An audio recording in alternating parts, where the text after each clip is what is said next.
Hello বন্ধুরা, আমার দৈনন্দিন রান্না করে আবার আপনাদের সকলকে স্বাগত।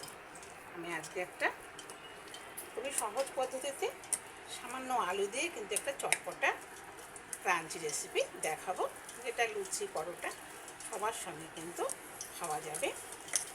নিরামিষ দিনে বিশেষ করে, আবার ভাতের সঙ্গেও খাওয়া যেতে পারে, যে যেটা প্রেফার করবেন আর কি। হ্যাঁ, তো এই দেখুন, আলুটাকে আমি বেশ ভালো করে সিদ্ধ করে, যাতে কোনো রকম খিঁচ না থাকে আর কি, খুব পাম না থাকে, সেইভাবে মেখে নিয়েছি। হ্যাঁ, এবার এখানে প্রয়োজন মতো নুন, যার যেমন নুন দিলেন। এবার একটু আপনার এই দেখুন একটু চাট মশলা, কেমন একটু চাট মশলা, ঠিক আছে। আর সামান্য কিন্তু চিনিও দেব।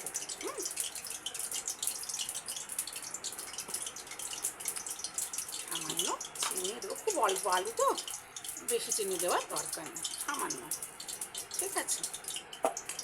আচ্ছা, এইবারে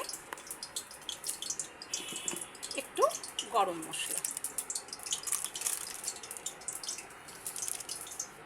ঠিক আছে, হয়ে গেল। এবার একটু ভাজা মশলা, সবই কিন্তু প্রয়োজন মতো, হ্যাঁ, যে যেমনটা করবেন ঠিক সেই মতো। হ্যাঁ, আচ্ছা, যদি এবার ঝাল খান তাহলে ঝাল দেবেন, আর যদি ঝাল না খান তাহলে দেবেন না।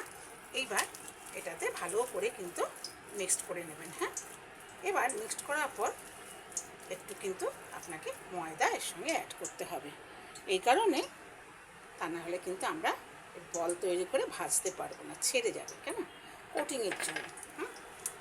তাহলে এই অল্প করে একটু মেখে নেব, যেন এটা ভাজতে আমাদের সুবিধে হয়। হ্যাঁ, দেখবেন একেবারেই যে ঢেলে দেবেন তা না, হ্যাঁ, কতটা লাগবে সেই বুঝে কিন্তু দেবেন। এই দেখুন, আমরা তো আলুর দম খাই, আলু, তারপরে আপনি যে কোনো জিনিসই আলু দিয়ে অনেক কিছুই করতে পারেন। তো আজকে আমি এটা করছি বলে তাই আপনাকে দেখাচ্ছি। আলু আপনার স্টাফ খাই, অনেকভাবে আমরা আলু দিয়ে জিনিসটা করি। আজকেরটা যেটা আমি করছি সেটা জাস্ট আপনাদের দেখানোর চেষ্টা করছি, ঠিক আছে। এইভাবে এবার গোলাকার করে বল করে নেব। আপনি যেমন করবেন, ছোট বড় ইচ্ছা মতো করতে পারেন। তাহলে আমি একটু বলগুলো করে নিয়ে আবার দেখাচ্ছি। হ্যালো বন্ধুরা, এই দেখুন, একটু হাতে তেল মেখে নিয়ে করবেন, তাহলে কিন্তু আর হাতে লাগবে না, কেমন। এই দেখুন, এই সাইজটা আমি করেছি। এবার এগুলোকে সুন্দর করে ভেজে নেবো, কেমন। এই যে আলো, এই ঠিক এইভাবে। হ্যাঁ, আপনি যতটা পারবেন তেলটা আপনার প্রয়োজন মতো একটুখানি যদি আপনি এতে ভাজেন, ফ্রাইটা ডুবো তেলে হলে ভালো হয়। তাহলে অনেক বেশি ডুবো তেলে যদি আমরা করি অনেক সময় অসুবিধা হয়, তো তাই একটু মানে ছোটো কড়াতে একটু কম তেল দিয়ে করবে, অথচ ভালো ভাজা হবে। আস্তে আস্তে করে নেবেন, কেমন। তাহলে আমি এগুলো ভেজে এসে আবার দেখাচ্ছি। হ্যালো বন্ধুরা, দেখো, এরকম করে সুন্দর করে একটু ডিপ ফ্রাই করে ভেজে নেবে। কিন্তু তোমাদের এই প্রসঙ্গে একটা কথা বলে রাখলে, ভাজতে কিন্তু একদম বেশি তেল লাগে না। তোমাদের আমি দেখিয়েছি একটু তেলটা আমি কত কম এরকমই মোটামুটি নিয়েছিলাম, একটু হয়তো গেছে ভাজতে, তো একটু গেছে, কিন্তু একদমই বেশি তেল লাগে না। দেখো এতটা তেল রয়ে গেছে। তাহলে আমরা এবার একটু এটা ঢেলে রাখি, এতটা তেল তো আর লাগবে না, একটু ঢেলে রাখছি, কেমন। এত তেল লাগবে কেন, এবার আমরা গ্রেভি করব, ঠিক আছে। তো গ্রেভিতে তেজপাতা তো একটু দেবই, তার সঙ্গে সামান্য একটু ঘি,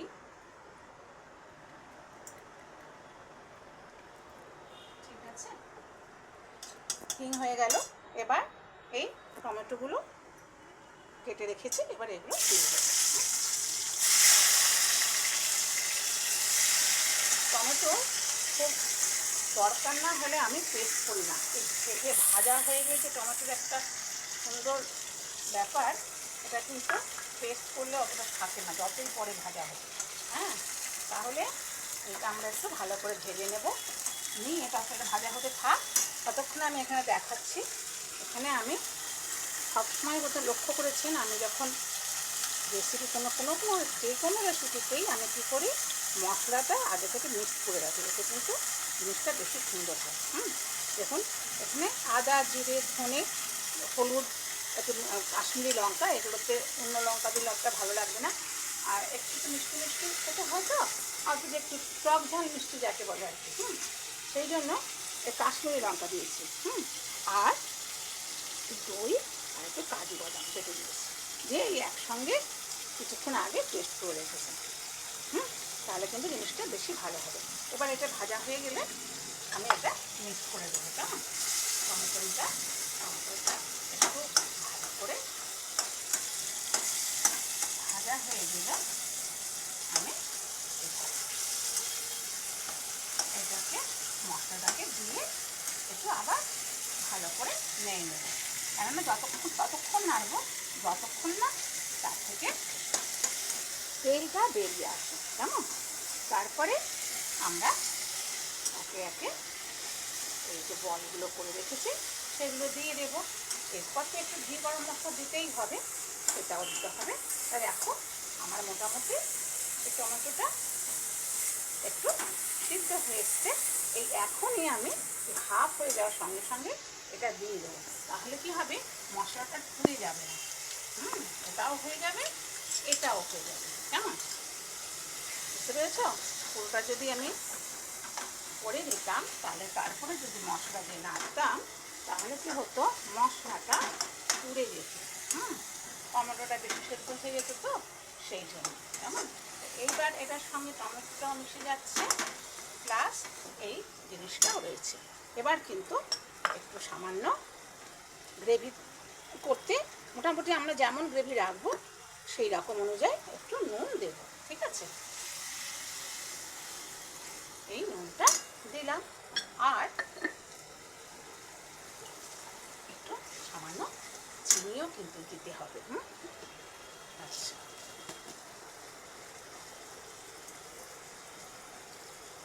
একটু চিনি বেশি হলেও ক্ষতি নেই, কেননা এটা তো বললাম না টক ঝাল মিষ্টি একটু ক্রাঞ্চি টাইপের হবে।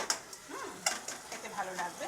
বেশিরভাগ এটা আমরা এই নিরামিষের যে কেউ সাথে যে নিরামিষ দিন তো প্রত্যেকেই তো একটু প্রতিদিন আমিষ খান না, নিরামিষের দিনে যেদিনকে ব্রেকফাস্টেই হোক আর রাত্রে ডিনারেই হোক, লুচি পরোটার সঙ্গে তো খেতেই পারবে। আর তাছাড়া আমরা যারা নিরামিষ খাই তারা আমরা ভাতের সময় খেতে পারি, লাঞ্চে খেতে পারি। তাহলে সবার জন্য এটা, যে যেভাবে খাবেন সে সেভাবেই খেতে পারবে। আমি আজ করছি বলে আপনাদের সঙ্গে শেয়ার করছি, শেয়ার করলে আমারও ভালো লাগে। তাই আজকে আমি এটা করেছি, তাই আপনাদেরও দেখালাম। আপনারা কিন্তু এটা অবশ্যই করবেন, আর কেমন হয়, কেমন লাগলো সেটা কিন্তু অবশ্যই কমেন্টে জানাবেন। তাহলে কী হবে, আমি আবার নতুন নতুন রেসিপি দেখার নোনাকে প্রয়াস পাবো। তো কোনো জিনিসে মানুষকে উৎসাহ দিলে তাহলে সে সেটা বেশি করে আর ভালো লাগে। আর যদি এটা কন্টিনিউভাবে দেখতে চান তাহলে কিন্তু আমার প্রোফাইলটা চেক করে নেবেন। কেমন?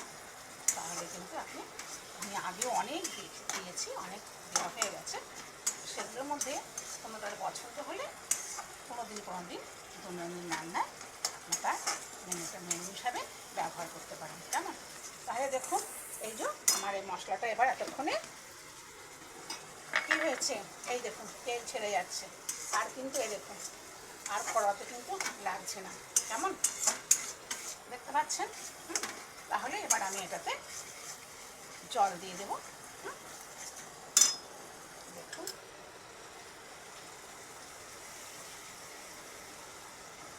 এটাতে আমি এবার জল দিয়ে দিচ্ছি।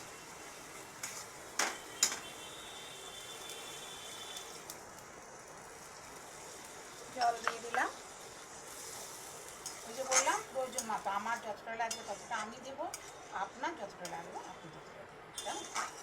আচ্ছা, আর একটু আমার লাগবে, দিয়ে দিচ্ছি। এইবার নুন মিষ্টিটা কিন্তু অবশ্যই চেখে নিতে ভুলবেন না। সবসময় তো যতই আমরা রান্না করি সবসময় তো একদম পারফেক্ট হবে নুন চিনি এটা তো হয় না, তাই প্রয়োজনে কিন্তু চেখে নিতেই পারেন। ঠিক আছে, এবার আমি আস্তে আস্তে এগুলো ছেড়ে দেবো। আচ্ছা, এবার আমি কিন্তু আগেই ঘিটা দিয়ে দিচ্ছি, তাহলে কি হবে, পুরো গ্রেভির মধ্যে ঘির গন্ধটা থেকে যাবে।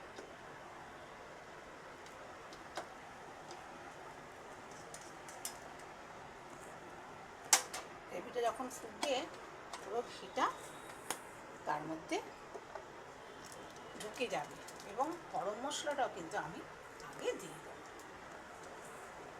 কেমন, আমি কিন্তু শাহি গরম মশলা তো অবশ্যই মানে বিভিন্ন সময় শাহি গরম মশলাই ব্যবহার করি, তবে এখন আমি এই সানরাইজ গরম মশলাটা ব্যবহার করছি, খুব সুন্দর কিন্তু আমার এটাতে কাজ দিচ্ছে। তাই আপনাদের এই প্যাকেটটা দেখানোর জন্য আজকে আমি এটা রাখলাম।